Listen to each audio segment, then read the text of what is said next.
Maid with nowhere to sleep, and the billionaire who changed everything. Night rain drummed against the pavement like a quiet warning, a sound the city never listened to, but Elena did. She felt every drop. She had learned to read rain the way some read fortunes. Each storm meant another sleepless night, another shift survived, another hour closer to the life she kept losing her grip on. Behind the glowing luxury hotel, its marble lobby still buzzing with wealth she only ever cleaned up after, she curled on a flattened cardboard box. Her maid uniform clung to her damp skin. Her fingers trembled as she pulled her knees to her chest, trying to become smaller than the cold itself. She didn't cry anymore. Tears were a luxury. The alley was dim, hidden, forgotten, just like her. But on this night, something changed.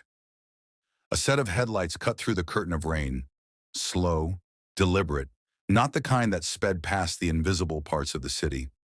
A sleek car rolled to a stop, its engine humming with quiet power. The door opened. Someone stepped out. Not a drunk guest, not a careless valet, not someone who would yell at her for making the hotel look unprofessional. He moved with a certain heaviness, like each step carried a memory he didn't want, a grief he couldn't shake. His suit was pressed but dark, his presence controlled but hollow. Not the aura of a man defined by wealth, no, but of a man defined by loss. He approached. Elena didn't look up at first. She was used to ignoring attention, used to the world pretending she wasn't there. But then, a shadow formed above her, not because he stood over her, but because he raised something, an umbrella. He held it over her, shielding her from the rain without a word, without a breath of judgment, without the slightest expression on his face, just stillness and kindness. Two things she hadn't felt in far too long. For a moment, neither of them spoke.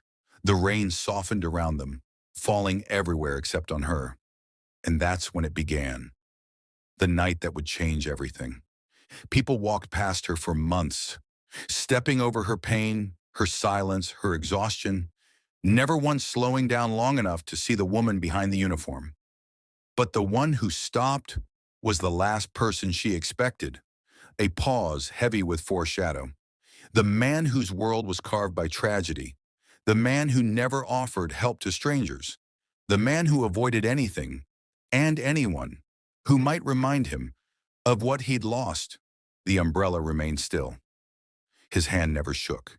He didn't look down at her with pity, only recognition, as if he saw something familiar in her loneliness, something that frightened him or anchored him. And as the rain continued to fall around their small circle of shelter, something else, something neither of them could name, began to shift. Silent, small, but real. The kind of moment that doesn't shout, but changes a life forever. He shouldn't have been there that night. She wasn't supposed to be seen. Yet fate, quiet, merciless fate, arranged their collision in a forgotten alley behind a world that never cared. And in the next 24 hours, everything both of them thought they knew would be rewritten. The rain didn't stop, but the moment passed. The man with the umbrella remained only long enough for Elena to lift her head, long enough for him to see the exhaustion carved into her young face, long enough for her to see something wounded in his eyes she couldn't understand. And then he left, quietly, as if stepping back into a life she would never touch. But Elena Torres had no space for mysteries, only survival. As dawn crept in, the city waking in cold tones of blue and gray, her reality unfolded, harsh, relentless, and heartbreakingly ordinary. Her day began before the sun, long before guests in silk robes opened their curtains to admire the skyline she never had time to look at. Inside the hotel, Elena moved with purpose despite the fatigue gripping her bones. Her uniform smelled faintly of bleach, permanent, no matter how many times she washed it in the staff bathroom sink. Hallway lights flickered overhead. She pushed her cart forward. Cleaning before dawn wasn't noble. It was necessary. She needed the extra hours. The manager didn't approve of overtime, but Elena had learned how to blend into the early shifts, how to make herself invisible. She wiped mirrors. She replaced towels. She collected trash left behind by people who never learned her name. She was 22, yet carried responsibilities that had aged her far beyond her years. Her phone buzzed. A message from Senor Isabel, the neighbor back home who watched her younger brother. Benny ate. No fever tonight. He misses you. Elena exhaled, a tiny, fragile sigh. Benny was the reason she kept going, the reason she endured. She typed back quickly. Tell him I'll call when my shift ends. Thank you. Her stomach growled, but she ignored it. Breakfast was a luxury she rarely afforded. Skipping meals had become a routine. She rationed everything, money, energy, even hope. In the staff pantry, someone left bread on the counter. 2 slices, fresh. She reached for one, then stopped. No, someone else might need it more. She left the bread untouched. Refusing help wasn't pride, it was survival. Accepting kindness often meant owing something in return, and Elena had nothing left to give. She pushed open the door to the staff quarters later, intending to rest for just a moment, but the noise hit her instantly. Overcrowded bunks, shouting, laughter, arguments breaking out between exhausted workers, forced to share too little space. The air smelled of sweat and mildew. 2 new workers slept on the floor. A light bulb dangled, broken from its wire. Elena froze. A memory flashed. The last time she slept inside, someone stole her last pair of good shoes right off her feet. No, not tonight. Not again. She backed away. The alley, even cold and wet, felt safer. Later, a sudden voice shattered her quiet. Elena! Mrs. Garnett's heels clicked sharply as she strode down the hall, her hair in a tight bun, her expression carved from stone. She wasn't cruel, just exhausted, overworked, and swallowed by corporate expectations. Elena, this room should have been finished 20 minutes ago. Her tone was firm, clipped, professional, but strained too. You're falling behind again. Elena bowed her head respectfully. I'm sorry, ma'am. I started earlier, but some rooms were dirtier than... This isn't about excuses, Mrs. Garnett snapped, though her eyes flickered with the briefest shadow of guilt. You're young. You should be faster, and you must keep up if you want to stay on staff. Elena felt her fingers tremble around the towel she held. Her heart pulse tightened. I understand. You need to work harder, the woman said, but her voice softened just a little. These billionaire types expect perfection. One streak on a mirror becomes my problem. So please, don't make my job harder. Elena nodded again, holding back the sting of humiliation. Mrs. Garnett wasn't a villain. She was simply another person fighting to survive within a system that chewed people up in different ways. But still, the words hurt. She endured what would break many, the fatigue, the hunger, the long nights without shelter, the pressure of a job that demanded more than she had to give. But her spirit, even beneath the weight of the world, remained gentle. Elena turned back to her cart, slowly, forcing her breath to steady, forcing her heart to stay strong. Because there was no time to cry, no time to break. People like her didn't get breaks. And somewhere on the other side of the hotel walls, the man with the umbrella, the stranger whose shadow lingered in her thoughts, continued living a life she was sure she would never cross again. She was wrong. Their worlds weren't done colliding, not even close. The morning rush began, suitcases rolling, elevators chiming, staff weaving between guests with practiced precision. Elena slipped into the rhythm, keeping her head down, her movements quiet, hoping the day would pass without drawing attention. But the world had other plans. As she rounded a corner with her cleaning cart, a guest stepped out of a conference room at the same moment. She collided with him in a stack of documents scattered across the polished floor like startled birds. Oh, I'm so sorry, sir, so sorry. Elena dropped to her knees instantly, her hands trembling as she reached for the papers. The man knelt too. No harm done, he said softly. His voice didn't carry irritation, no superiority, just calm. Elena dared only a quick glance at him. A man in a charcoal gray suit, no tie, sleeves slightly rolled, more practical than ostentatious. His hair was windswept, not overly styled. His watch was simple, not the kind celebrities flaunted. An understated presence, almost like he was trying not to be seen. Adrian Cross. But Elena didn't know that name. She only knew she had bumped into someone important enough to have a conference room reserved under his name. Someone whose documents looked like they belonged in the hands of a CEO, not scattered at the feet of a maid. "I'm really sorry," she whispered again, her voice tight with embarrassment. She collected the papers carefully, aligning edges, smoothing out corners, refusing to let him touch the mess she caused. "I've got it," he said, yet he didn't take them from her. He let her finish, let her restore order at her own pace. Her hands shook harder when she noticed a rip forming along the seam of her shoe. She curled her foot under her. He noticed. Adrian's eyes drifted to her cracked shoes, then to her thin uniform. The fabric worn from too many washes. The color faded from years of labor it was never designed to endure. Not pity in his expression. Not discomfort. Recognition, like he'd lived something similar once, or carried the memory of someone who had. "Thank you," he said quietly when she handed back the documents. The way he said it, like he meant it. "You work the early shifts?" he asked, but his tone wasn't interrogative. More like he was simply trying to understand the timing of their collision. "Yes, sir," she said quickly, stepping back, avoiding eye contact. I should go. I have rooms to finish." He didn't stop her, didn't press, didn't offer charity. He simply watched her walk away, noticing the slight limp from her worn shoe, the stiffness in her shoulders from exhaustion. And for the first time that morning, something tugged in him, a faint pull he didn't have the words for. The day dragged on. Elena worked past her scheduled hours again, cleaning after events, replacing linens, scrubbing floors that gleamed beneath guests' polished shoes. But when night came, the hotel lights dimmed. The last dinner plates were cleared. Elena found her refuge again, behind the building, hidden from guests, curled on her cardboard bed. The sky was merciful tonight. No rain, just the cold. She wrapped her arms around herself, trying to preserve warmth that had already left her hours ago. Across the parking lot near the staff entrance, a figure stepped out of the shadows. Adrian Cross.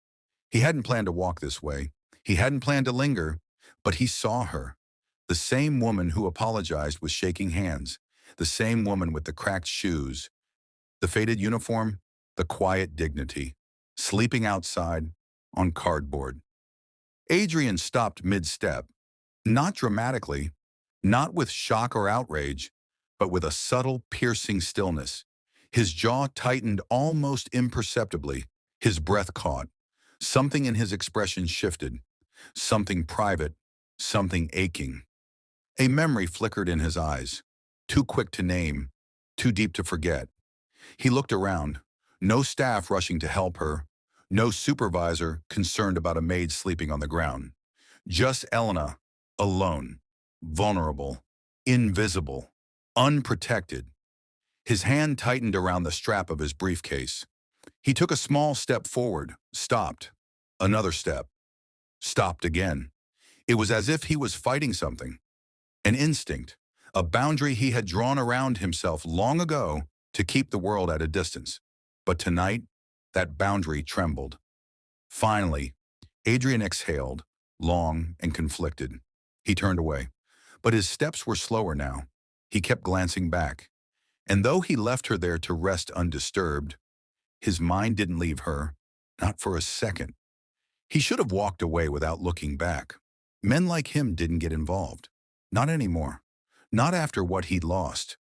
But something about her, the strength in her silence, the courage in her exhaustion, stirred a part of him he thought had died. Another beat. And whether he understood it or not, that moment became the first thread pulling their lives slowly, inevitably, toward each other. The next morning arrived harsh and unwelcoming. The hotel corridors, usually filled with polite smiles and background music, carried a strange heaviness. Conversation hushed when supervisors passed. Even the air felt thinner, as though the walls were bracing for an impact no one wanted to name. Something was wrong. Whispers drifted between staff members as Elena pushed her cart toward the east wing. "Did you hear? 2 departments already got warning emails. They're cutting people, I swear it. They always start with housekeeping. were the easiest to replace. Elena kept her eyes lowered, her movements steady, refusing to join the whispers. Panic solved nothing. Rumors solved even less. She had endured enough to know that fear only made her slip, fall behind, lose footing she couldn't afford to lose. She continued working, wiping down a mirror with practice swirls, fluffing pillows, sweeping under the bed frame, each action grounding her in routine. Routine was safety. Routine kept her brother fed, but the whispers followed her like shadows. In the break room, two staff members huddled near the coffee machine. An inspection is coming. A big one. Corporate? No. Ownership inspection. That phrase froze the room. Ownership. The people behind the name Cross Hotels International. The ones no one ever saw. The ones who decided who stayed employed and who didn't. Elena's fingers tightened around her cleaning cloth, but she didn't let fear show. She just folded the cloth neatly and returned it to her cart. She had learned to survive storms by keeping her head bowed. Fear was a luxury. Panic was a weakness she couldn't afford. Upstairs in the administrative office, the atmosphere was worse. Mrs. Garnett's usually rigid posture was even stiffer. Her phone buzzed. She glanced at the screen. Her face paled. A confidential message, the kind that came straight from the top. Ownership inspection confirmed for tomorrow. Prepare all departments. Performance reports required. She pressed a hand to her forehead. Not now. Not with the understaffing. Not with the budget cuts. Not with burnout stretching her team to breaking point. She closed her eyes briefly, just enough to breathe, before snapping back into motion. Her heels clicked fast and sharp down the hall, a warning signal to everyone that pressure had spiked. Everyone, listen up! The staff straightened, fear evident in their eyes. Rooms must be flawless. No delays, no errors, no excuses. Corporate expects full compliance. A few groans escaped. An inspection? Tomorrow? Are they serious? Who is coming? Do we know? No one knows. They never tell us. Mrs. Garnett's tone softened for the first time in days. I don't want anyone losing their job. So please, do your best. Her gaze landed on Elena for a fraction of a second. Worry flickered there, subtle, almost maternal. But then it was gone. Back to work. By late afternoon, the tension became palpable. Supervisors walked faster. Staff spoke in clipped whispers. Everything smelled of disinfectant and fear. But one person remained oblivious to the distance between panic and reality. Elena. She simply kept cleaning. She wiped down the elevator buttons, placed fresh soaps in the bathrooms, replaced sheets with the precision of someone who did not have room for error. Her only thought was the same as always. Do the work. Do it well. Survive. She didn't notice the man stepping out of the elevator near her. Adrian Cross, dressed simply again. No entourage, no badge, no air of authority. He walked the halls the way an ordinary guest would, quiet, unnoticed, but his eyes caught her immediately. There she was, crouched beside her cart, scrubbing a stain from the carpet like it required her whole body to coax it out. She didn't hear him approach. Her ponytail was messy, her hands were raw, her uniform seemed thinner today. She must have washed it again in hot water. Adrian paused. He watched her for a few seconds, a frown forming. Not one of disapproval, but of concern. Something about seeing her work this hard bothered him more than he expected. Down the hall, a pair of employees whispered urgently, "He's coming tomorrow." Who? The owner's son, the one who controls all staff evaluations. Cross? That Cross? Yeah. And when he shows up, jobs disappear. Adrian listened, his expression unreadable. Then the whisper one of them added, the kind of rumor made from fear and half-truths. They say he's ruthless, fires people without looking at their faces. Adrian's jaw clenched, not at the words, at the irony. Elena didn't look up. She didn't know the man standing a few steps from her, the quiet guest with gentle eyes, was the same Cross the staff feared. She had no idea that the man she bumped into, the man who noticed her cracked shoes, The man who watched her sleep outside was the one name that could end her job with a signature. She only knew him as a polite guest, not the storm about to enter her life. Adrian took a step closer. Her hand froze mid-scrub as if sensing someone near, but when she looked up, he had already turned away, his expression uncertain, conflicted, almost protective. He walked down the hall, his shoulders tense, mind heavy. The inspection would force his presence tomorrow. He was supposed to play the role they feared, but someone had already complicated that. And by tomorrow, the truth of who he was would collide with the truth of who she was, in a way none of them could think or escape. The evening shift bled into the night as if the hotel itself refused to rest. Lights hummed softly above Elena's head. Her arms moved on autopilot, scrubbing, sweeping, folding. Her vision blurred around the edges, but she pushed through it. She always pushed through it. Fatigue was an old companion, one she never let win. But tonight, something felt different. Her body felt colder than usual, her breaths too shallow, her legs trembling with a warning she tried to ignore. She steadied herself against a wall as she pushed her cart down a quiet hallway of the executive floor. The carpet muffled her footsteps, but her heart pounded unevenly. One more room, just one more. That's what she always told herself. The world tilted. She blinked hard. A light swayed above her like it was floating. The hall stretched unnaturally long. Her knees buckled. The spray bottle slipped from her fingers and hit the floor with a sharp clatter. She reached for the wall again, but her hand didn't find it. Her body folded, the ground racing up. But she never hit it. Strong arms caught her before she collapsed.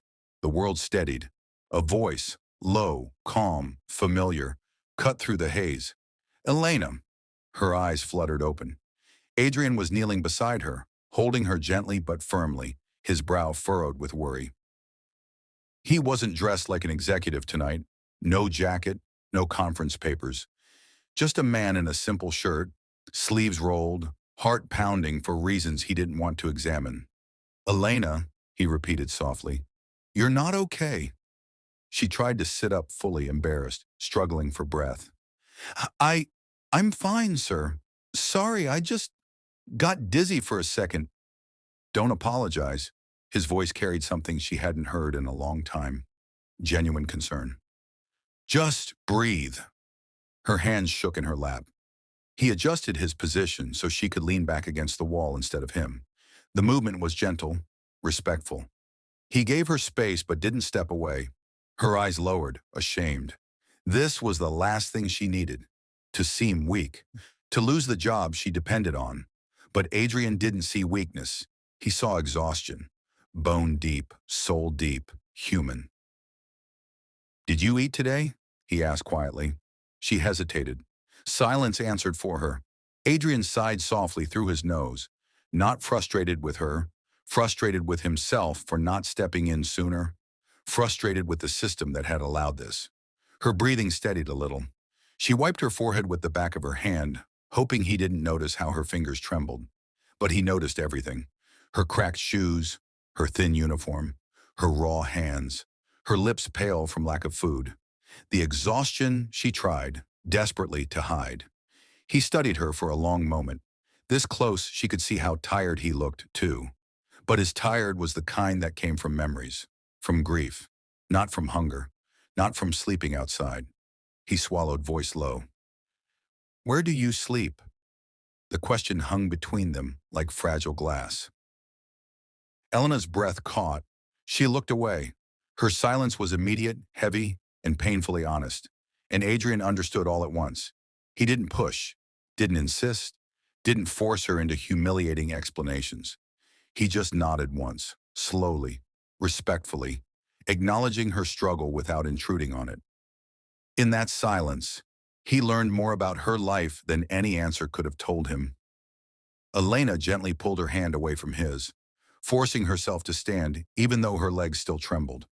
I should get back to work, she whispered. You need to rest, Adrian murmured. But Elena shook her head. If she rested, she might not get up again. If she stopped, she might lose her job. If she broke, Everything she fought for would fall apart. "I'll be fine," she insisted. This time Adrian didn't argue. He watched her pick up the fallen spray bottle, watched her straighten her uniform, watched her steady herself quietly, resiliently. But something had changed. Something in him. He couldn't unsee the truth now. Couldn't pretend the maid with the tired eyes was just another employee. Couldn't ignore the way she held herself together with threads. As she pushed her cart away, trying to walk normally, Adrian stayed kneeling on the floor, staring after her, heart unsettled. The inspection was tomorrow, the pressure, the hierarchy, the decisions he would have to make. But the image burned into his mind wasn't the hotel, it wasn't the staff, it wasn't the reputation of his corporation, it was her. Curled against a wall, too tired to stand, too proud to ask for anything, too strong for her own good. He caught her once, but he knew. The next time she fell, there might not be anyone there to break her fall. And something inside him, something he thought long buried, whispered that he couldn't let that happen. Night draped itself over the hotel like a curtain, soft for some, suffocating for others. For Elena, it meant the end of her shift. For Adrian, it meant he could no longer ignore the knot twisting in his chest. He told himself he wasn't following her. He wasn't stalking her. He wasn't crossing boundaries. He just needed to understand. He walked several paces behind, far enough not to intrude, close enough to intervene if her unsteady steps faltered again. Every now and then, she paused to catch her breath, leaning briefly against a wall before forcing herself forward. He kept his distance, but his heart stayed close. Elena slipped out the back entrance, a staff door that creaked as though even it was tired of being used. The air struck her immediately, cold enough to cut through her thin uniform. She didn't flinch. She was used to it. Adrian lingered in the shadows near the loading area, hidden from view, watching as she made her way behind the hotel toward the narrow, forgotten space between dumpsters and a cracked brick wall. A place guests never saw. A place management pretended didn't exist. A place workers survived in, but never spoke about. Elena knelt down and reached for something behind a stack of crates. Cardboard. Not a full box, just a flattened piece she must have scavenged from the recycling pile earlier. She tugged it free and laid it gently on the ground, smoothing the wrinkles with her palms. Her movements were delicate, almost ritualistic. This wasn't just with a patch of cardboard, it was her bed. Next, she pulled a small towel from her cleaning cart, thin, overwashed, practically transparent. For most people, it was a rag. For her, a blanket. She shook it out, folded it twice, then draped it over herself like protection from the night, though it offered none. Her hands were trembling, from cold, from fatigue, from a life that hadn't given her a single break. Adrian's breath stopped in his chest. He had seen poverty in reports. He had heard statistics quoted in board meetings. He had written checks, funded programs, supported initiatives meant to help. But this was not a statistic. This was a young woman who worked harder than anyone he'd ever employed, sleeping on cardboard behind a hotel that bore his family's name. His jaw tightened until a muscle jumped at the corner. Anger rolled through him, not at her, not at her circumstances, not at her choices, at the system, at the machine his family built, at the machine he now ran, at the machine that had holes big enough for women like Elena to fall through every single day. For the first time in years, he felt the limits of money.